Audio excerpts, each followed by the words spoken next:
Assalamualaikum warahmatullahi wabarakatuh.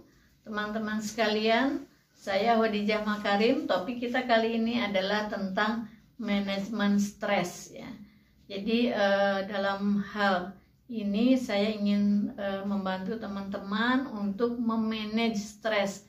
Mungkin stres dalam belajar, dalam di sekolah, bisa di kampus, mungkin stres memikirkan skripsi yang judulnya belum kunjung di ACC, ataupun misalnya uji coba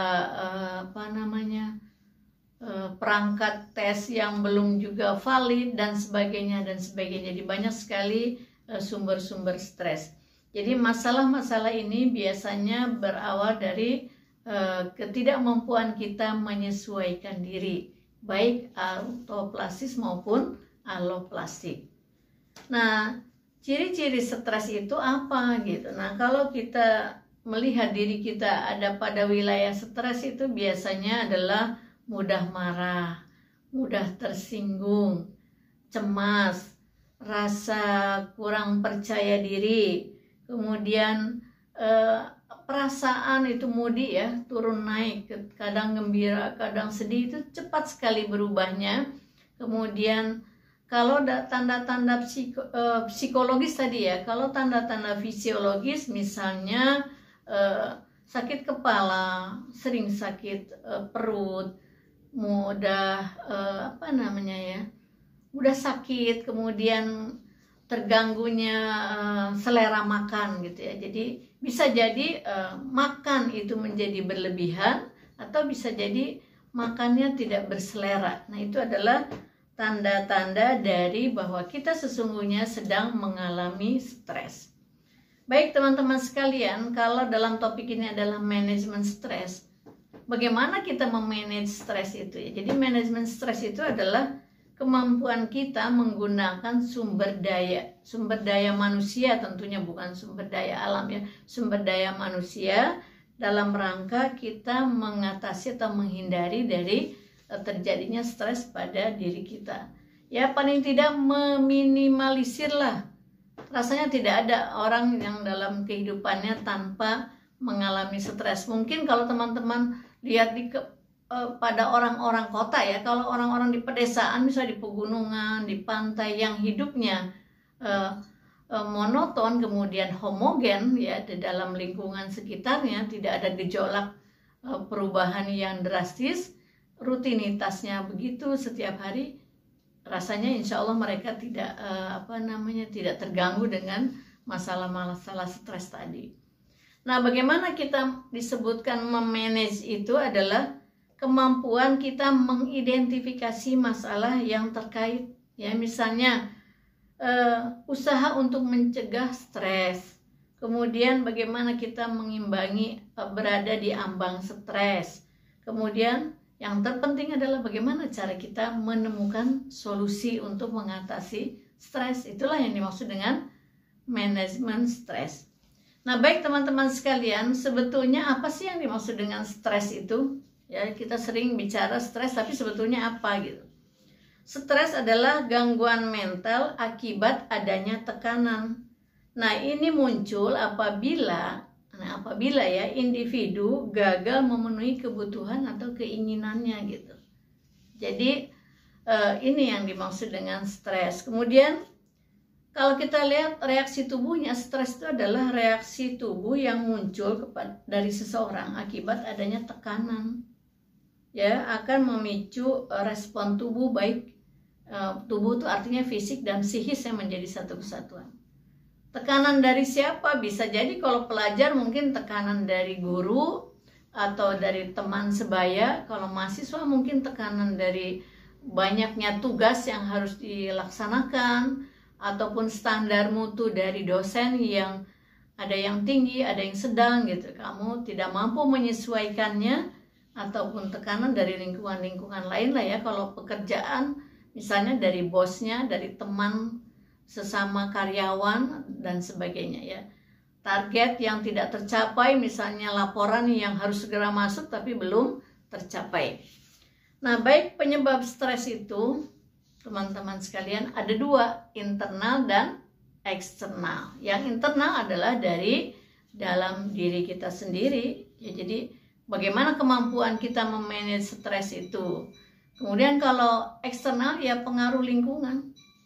Lingkungan rumah, lingkungan sekolah, lingkungan kerja, lingkungan kampus dan sebagainya.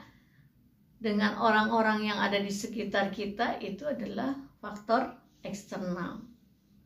Baik teman-teman sekalian, gejalanya kita lihat sekarang. Gejala emosi, misalnya frustrasi, bingung, kemudian depresi tadi ya. Kemudian gejala fisik ya tadi, pusing, lemes, gangguan makan dan sebagainya. Lalu kalau gangguan kognitif, mudah lupa. Ya, jadi teman-teman hati-hati nih kalau misalnya lagi menulis skripsi gitu ya. Apapun mungkin yang SMP, SMA ada tugas dan sebagainya, catatlah kapan itu tugas harus masuk ya. Lalu apa syarat-syarat yang diberikan oleh guru atau oleh dosen supaya kita terhindar dari tadi ya, gejala mudah lupa. Kalau gejala perilaku mungkin gugup ya. Gugup, kemudian kalau mau sidang, misalnya mau sidang skripsi, tesis atau disertasi, jangan stres. Kalau stres nanti gugup, kemudian kita akan kehilangan fokus dan sulit untuk menjelaskan hasil penelitian kita. Nanti dikira hasil penelitiannya adalah penelitiannya itu adalah dikerjakan orang lain, padahal saudara sendiri yang melaksanakannya. Tetapi karena di dalam proses persidangan itu stres, gugup, tidak mampu berbicara dengan baik ya. Jadi jangan stres kalau mau sidang misalnya. Kemudian siapa yang mengalami stres? Ya siapa aja, anak-anak, remaja, dewasa, orang tua, bahkan lansia. Tentu sumbernya beda-beda ya. Jadi siapapun, dan apakah laki-laki dan perempuan, berapapun umurnya, itu bisa mengalami stres. Baik teman-teman sekalian, kalau kita sekarang mengkhususkan kepada mahasiswa misalnya. Kalau mahasiswa itu stres kenapa? Bisa misalnya di lingkungan kampus, dosennya yang tidak kita sukai, kemudian mungkin peraturan yang ketat, ya, teman sebaya yang kurang cocok. Kemudian atau kita berpikir negatif tentang sesuatu gitu. Itu menyebabkan kita stres. Lalu ada juga faktor genetik ya, misalnya seperti itu. Dan yang berikutnya adalah gangguan pada otak. Ya, ini yang disebabkan biasanya pada proses mengandung dan melahirkan ya, jadi gangguan pada otak.